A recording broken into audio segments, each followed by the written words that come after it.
ദക്ഷിണേന്ത്യയിൽ ബിജെപിക്ക് ഏറ്റവും വേരോട്ടമുള്ളത് കേരളത്തിലാണ്. 100% സാക്ഷരതയുള്ള കോൺഗ്രസിന് നല്ല വേരോട്ടമുള്ള കേരളത്തിൽ എന്തുകൊണ്ടാണ് ബിജെപി ശക്തിപ്പെടുന്നത്? മഹാകുംഭ് അഥവാ കുംഭമേള സമാപിച്ചു. 64 കോടിയിലേറെ പേർ ഇത്തവണ കുംഭമേളക്കെത്തിയെന്നാണ് യുപി മുഖ്യമന്ത്രി യോഗി ആദിത്യനാഥ് അറിയിച്ചത്. അതായത് ഇക്കുറി ഇന്ന് തെക്ക് കേരളത്തിൽ നിന്ന് പോലും നൂറുകണക്കിന് ആളുകൾ ഗംഗാസ്നാനം നടത്തിയിട്ടുണ്ട്. ഇത്രകാലവും ഇല്ലാതിരുന്ന ഹിന്ദു വികാരവും ആചാരാനുഷ്ഠാന താല്പര്യവും കുംഭമേള സ്നാന താല്പര്യവും ഒക്കെ മലയാളികൾക്കും ഉണ്ടായി എന്ന് ചുരുക്കം. കേരള സാർ, 100% ലിറ്ററസി സാർ എന്നൊക്കെ നമ്മൾ ഒരു ഭാഗത്ത് പറയുമ്പോഴും കുംഭമേളയും സ്നാനവും ഒരുപാട് മലയാളികൾക്ക് ഇപ്പോഴും ഇഷ്ടമുള്ള കാര്യം തന്നെയാണ്. നല്ല പരസ്യം, നല്ല PR, നല്ല ബിസിനസ് എല്ലാം ഒത്തുവന്നപ്പോൾ ഇന്ന് കേരളത്തിലും മഹാകുംഭമേള പ്രിയതരമായി. ഒന്ന് ആലോചിച്ച് നോക്കൂ. നമുക്ക് ചുറ്റും നമുക്ക് പരിചയമുള്ള 10 പേരെങ്കിലും കുറഞ്ഞത് സ്നാനത്തിന് പോയിട്ടില്ലേ? അതാണ് അതിന്റെ ഇമ്പാക്ട്. ചുമതലല്ലോ ബിജെപി ദക്ഷിണേന്ത്യയിൽ ഏറ്റവും വേഗത്തിൽ വളരുന്ന സംസ്ഥാനമായി കേരളം മാറിക്കൊണ്ടിരിക്കുന്നത്. നമസ്കാരം, ഞാൻ ലക്ഷ്മി കാണത്ത്. കേട്ടല്ലോ, ആർക്കോ വേണ്ടി തിളയ്ക്കുന്ന സാമ്പാർ കുമാർമാർ പറയുന്ന വാക്കുകളാണ്. ലിറ്ററസി സാർ, കേരള സാർ, അതുകൊണ്ട് ഹിന്ദുവാണെന്ന് പറയാൻ പാടില്ല സാർ എന്ന് എന്നാണാവോ ഇനി പറയുന്നത്?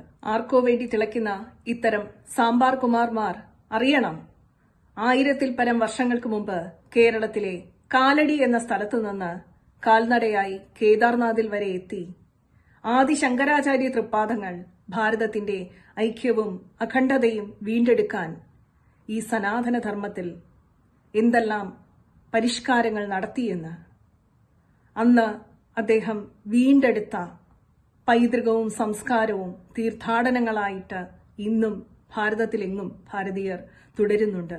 കേരളത്തിലുള്ളവര് ഭാരതത്തിലുള്ളവർ തന്നെയാണ്, പുറത്തുനിന്ന് വന്നവരല്ല. ഒരു സബ്സിഡിയും കിട്ടാതെയാണ് കേരളത്തിലുള്ള ഹിന്ദുക്കൾ കുംഭമേളയ്ക്ക് സ്വമേധയാ പോയത്. അതിന്റെ ചൊറിച്ചിൽ വെള്ളത്തിൽ കുളിച്ചതിന്റെ അല്ല ചിലർക്കുള്ളത്. കേരളത്തിലെ ഹിന്ദുക്കളും അവരവരുടെ പൈതൃകത്തിലും സംസ്കാരത്തിലും അഭിമാനിക്കുന്നു എന്നുള്ളതിന്റെ ചൊറിച്ചിലാണ്. എഴുതാനും വായിക്കാനും ലോകത്തോട് നന്നായി സംവദിക്കാനും കഴിയുന്നതിനെയാണ് ലിറ്ററസി എന്ന് പറയുന്നത്.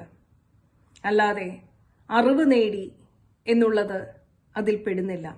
അതിനുള്ള തെളിവാണ് കേരളത്തിലുള്ള ഇത്തരം സാമ്പാർ കുമാർമാരും എന്നാൽ പാകിസ്ഥാനി പത്രപ്രവർത്തകനായിട്ടുള്ള ഖാലിദ് ഉമറും തമ്മിലുള്ള വ്യത്യാസം. അദ്ദേഹത്തിന്റെ ഒരു ലേഖനമുണ്ട്, വായിക്കാം.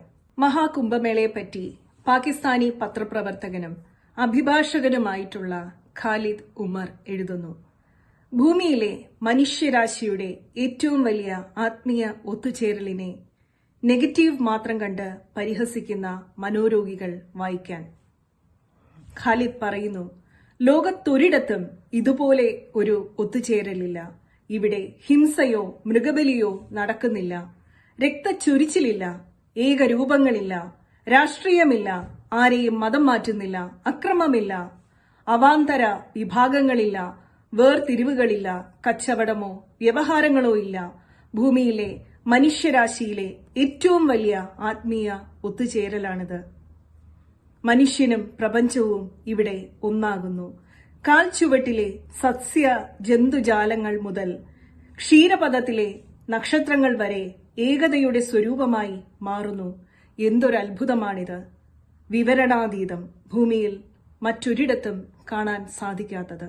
ലിറ്ററസിയല്ല, അറിവുള്ള ഈ പത്രപ്രവർത്തകൻ ഖാലിദ് ഉമർ എന്ന പാകിസ്ഥാനി പത്രപ്രവർത്തകൻ എഴുതിയതുപോലെ അറിവുള്ളവരുടെ ധർമ്മമാണ് ഈ സനാതനധർമ്മം.